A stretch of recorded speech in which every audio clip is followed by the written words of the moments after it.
लाडकी instalment आज आलेलं आहे 990 कोटी. मुख्यमंत्री माझी लाडकी बहीण योजना अतिशय लोकप्रिय झालेली आहे. 1.5 कोटी माझ्या महिला भगिनींनी बहिणींनी अर्ज केलेले आहेत. त्यापैकी आज 33 लाख बहिणींच्या खात्यामध्ये 990 कोटी रुपये आज जमा झालेले आहेत.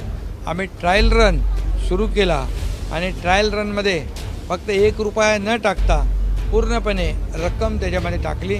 आता उद्याही पैसे जमा होतील. 17 तारखेला प्रमुख कार्यक्रम आहे हा आणि त्याच्यामध्ये जे पात्र आहेत बहिणी त्यांच्या सर्वांच्या खात्यामध्ये 2 हप्ते इन्स्टॉलमेंट 3,000 रुपये जमा होतील. कारण आम्ही जे बोलतो ते करतो म्हणून या माझ्या लाडक्या बहिणींना एक त्यांच्या कुटुंबाला त्यांच्या परिवाराला एक आधार देण्याचं काम आमच्या सरकारने केलं आणि ते